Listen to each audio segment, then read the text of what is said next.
On the Navajo Nation, services we take for granted sometimes are hard to find in the best of times. But the COVID-19 pandemic has stretched scarce resources to the breaking point. They'll head into a 57-hour curfew this weekend as the tribe tries to combat infection rates several times higher than in the rest of Arizona and New Mexico.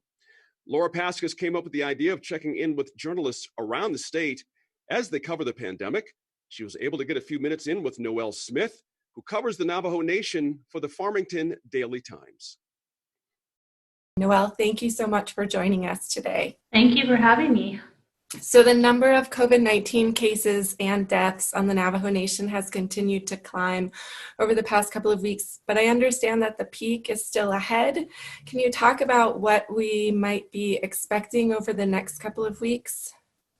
Definitely an increase as far as the number of cases that come out as positive for COVID-19. In a press release, in a town hall meeting, I think it was last week, Navajo Nation President Jonathan Nez said that the test results they've been receiving have been lagging behind a couple of days or up to 3 days. So these numbers keep growing. And you've seen the tribal government has enacted increasing restrictions. What are some of the measures that the tribal government is taking to try and control the spread right now? In terms of public health emergency orders, though there have been 5 issued through the Department of Health for the Navajo Nation, and the most recent one implements a curfew for this weekend for residents on the Navajo Nation. The roads will still be open, but the potential of you getting stopped by a tribal police officer or coming across a checkpoint by the Navajo Nation Police Department is greater. And they will ask you where you are traveling to and remind you that there is a curfew in place. Navajo Police Chief Philip Francisco has said that the potential punishment for getting a citation, and if the Navajo court finds you guilty, could be up to $1,000 fine and or 30 days in jail. And do you have a sense of how the virus spread so quickly across the Navajo Nation? I know they were saying like the first 3 cases were all due to travel by the individuals. And I think what is occurring is that on the Navajo Nation, you tend to have homes where you have multiple generations living together. So you'll have maybe a set of grandparents, and then parents, and then the children, and maybe the children's children.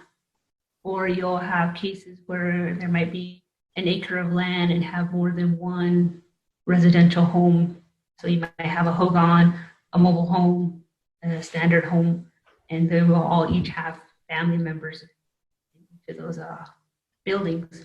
So one family member becomes infected, chances are the virus can spread to the other family members and then out to the community.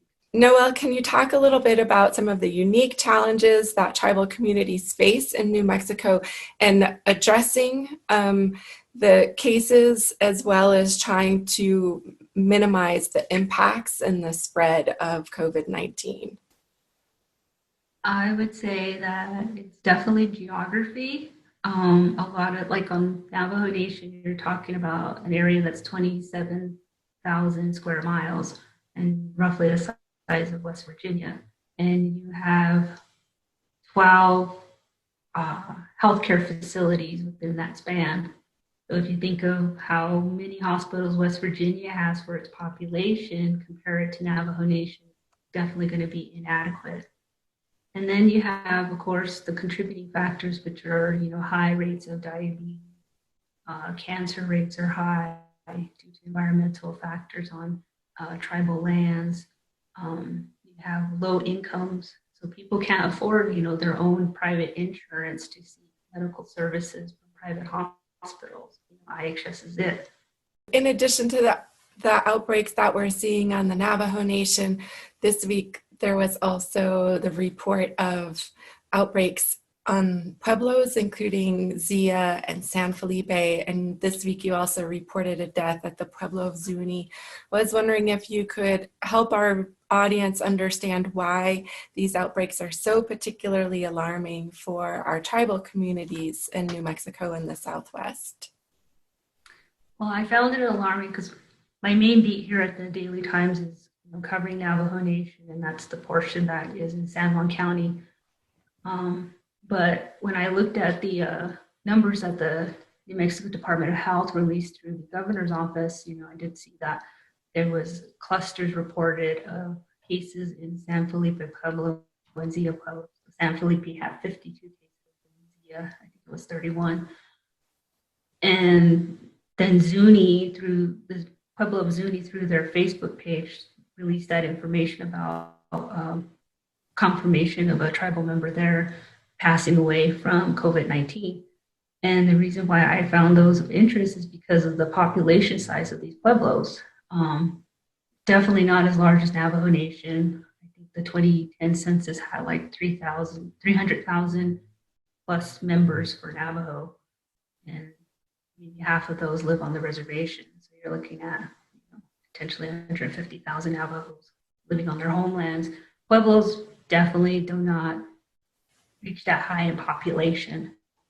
And so to have 52 members in San Felipe become test positive for COVID-19 is significant because those communities are small and pueblos tend to stay within their traditional homelands as opposed to Navajo, where we see our members spread across 3 states, and a lot of us live in border towns or urban areas like Phoenix, Albuquerque, Denver.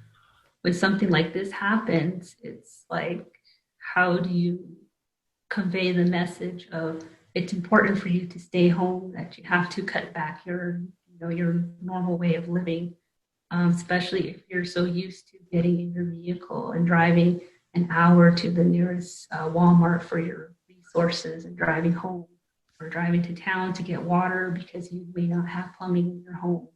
But now that this virus is here and it is infecting people and having these numbers rise, that way of life has to be adjusted. And thank you so much for joining us, and we will continue to watch your coverage at the Daily Times. Thank you for your coverage, and I hope that you and your family stay safe and healthy. Thank you, Noelle Smith. Thanks, Laura, and same to you.